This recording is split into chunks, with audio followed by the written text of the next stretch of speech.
Hello and welcome to Synthetic History, where the past speaks again, but not through dusty archives or faded manuscripts. Here, we use generative AI tools to resurrect history's lost stories, forgotten places, silenced voices, and the echoes of time itself. This isn't just storytelling, it's a collaboration between human researchers and AI agents, weaving together historical fact and imagination with precision. Every episode is a bridge between what was and what could be remembered. And now, let's begin. Here's our new episode. Look upon this ground. Here, in the sprawling, fertile valley of Jezreel, the earth itself seems to remember a stain. Not just the rich, dark soil of a vineyard, but the indelible mark of blood. Naboth's blood. And in that innocent spilling, the fate of a king, a queen, and perhaps an entire dynasty was sealed.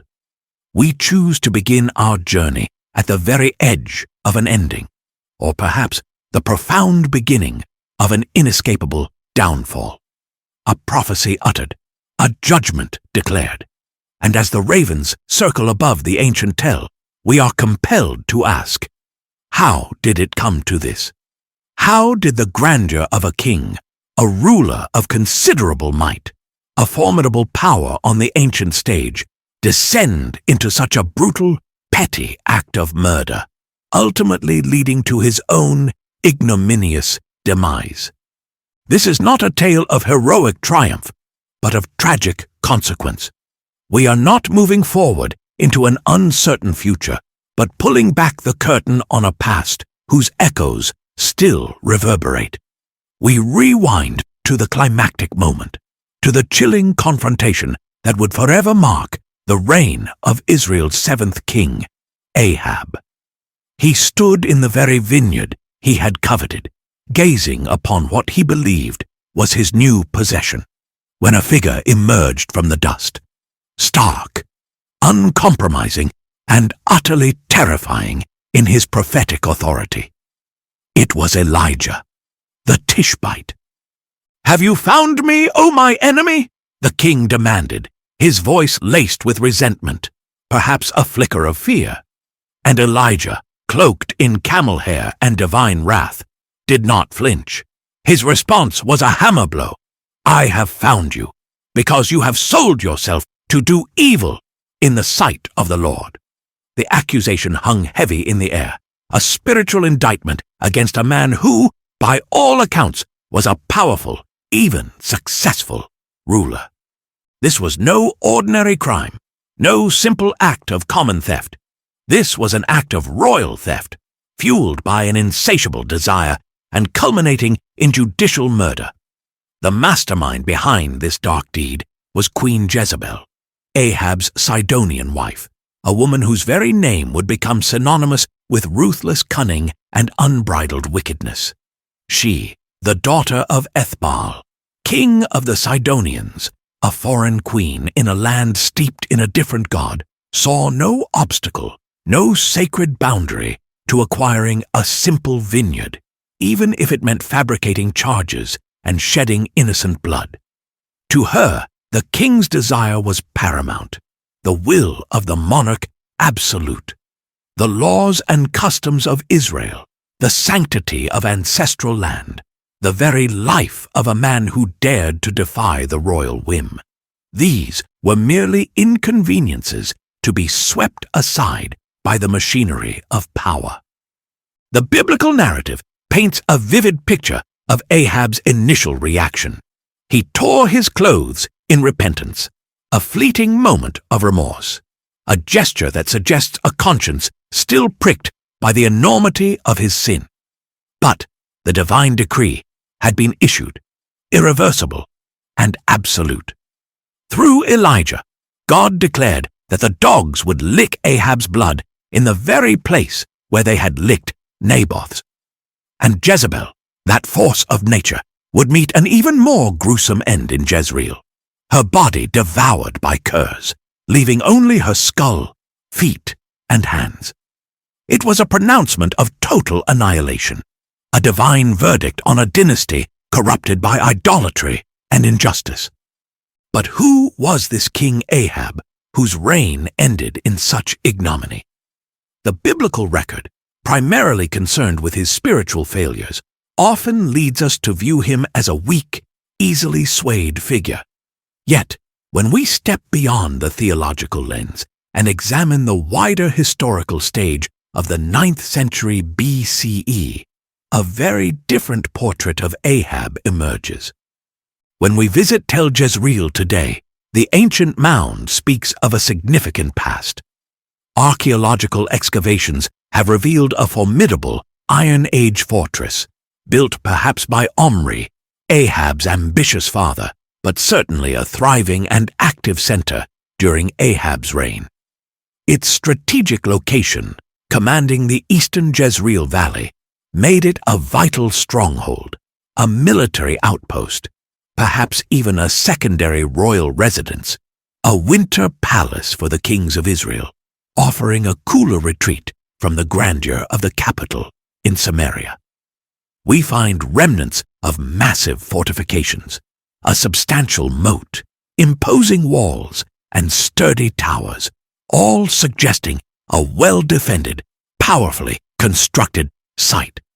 This confirms that King Ahab was no minor chieftain, but a monarch with considerable resources, strategic vision, and the demonstrable power to undertake monumental building projects. And it is outside the pages of the biblical text, in the cold, hard stone of Assyrian records, that we find further undeniable evidence of Ahab's standing in the ancient world. The Kirk monolith, a stela carved by Shalmaneser III of Assyria around 853 BCE, details a vast coalition of kings who united to face the advancing Assyrian superpower at the Battle of Karkar.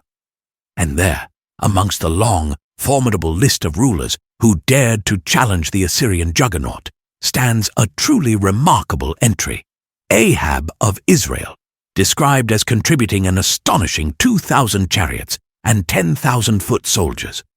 Let that number sink in. 2,000 chariots.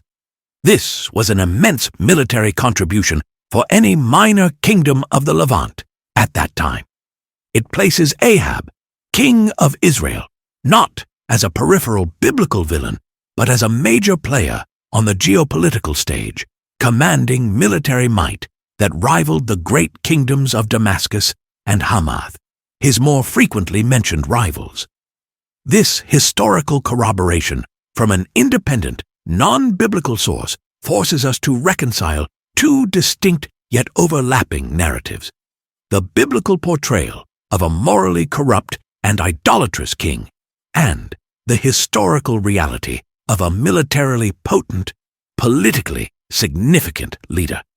How could such formidable strength, such a capacity for statecraft and warfare, be coupled with such spiritual weakness, such piety with such depravity? This is the paradox of Ahab, and it lies at the heart of our exploration. The Bible often paints Ahab as a weak king, easily swayed by his foreign wife, Jezebel. But perhaps it was not weakness, but rather a calculated political pragmatism that led him to embrace an alliance with the powerful city-state of Tyre, an alliance cemented by his marriage to Jezebel, the daughter of its powerful king, Ethbaal. In the ancient world, royal marriages were rarely matters of personal affection. They were strategic pacts, forged to secure borders, establish trade routes, and build powerful alliances. Jezebel brought with her not just a valuable political connection, but her culture, her customs, and her gods, the vibrant, fertile worship of Baal and Asherah, deities associated with agricultural bounty and life itself. For Ahab, this may have been a shrewd way to integrate the immensely wealthy Phoenician trade routes into his kingdom and gain access to their advanced building techniques and skilled artisans. For Jezebel, it was simply an expectation to introduce her gods, to establish their worship, as was customary for queens in her homeland. But for the fiercely monotheistic prophets of Yahweh, this was an abomination, a direct challenge to the exclusive covenant God had made with Israel. The clash between these two worldviews, between the pragmatic realities of international politics and the unyielding demands of divine covenant, was inevitable. The story of Naboth's vineyard isn't just about property dispute. It's about ultimate authority. Did the king's will supersede divine law and ancient Israelite custom? Jezebel certainly thought so. Her reported seal, identified by some scholars, bears distinct Phoenician iconography, a majestic sphinx, symbols of royalty, reflecting her powerful status and cultural background. She acted with the full, unbridled authority of a queen, utilizing the very mechanisms of state power to silence dissent and acquire what she desired. She manipulated the legal system, found false witnesses, and orchestrated a judicial murder, all to fulfill her husband's covetous whim. Yet, in the end, as the prophet Elijah so fiercely foretold, judgment would come. Ahab, ignoring prophetic warnings and blinded by his own desires, would indeed die in battle, though not by a direct confrontation, but by a chance arrow. His blood, fittingly, would run into his chariot, and as the biblical account chillingly recounts, dogs would lick it up. Jezebel, years later, would meet an even more gruesome and humiliating end in Jezreel. Her body thrown from a window, trampled by horses, and then devoured by curs, leaving only the fragments of her skull, feet, and hands. It was a fulfillment of prophecy that stunned and terrified, a visceral display of divine retribution.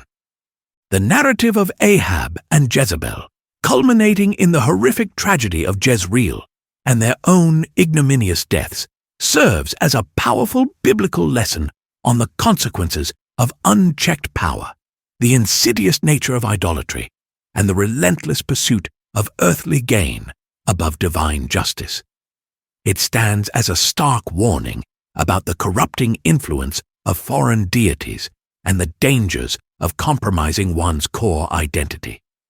But, for the historian, it offers a crucial window into the complex realities of ancient kingship, the delicate, often brutal balance between political necessity and moral accountability, between military strength and spiritual fidelity. It forces us to confront the question of agency. Was Ahab a victim of Jezebel's manipulation, or was he complicit in his own downfall? It highlights the tension between theological interpretation, which prioritizes divine action and moral lessons, and historical reconstruction, which seeks to understand the socio-political forces at play.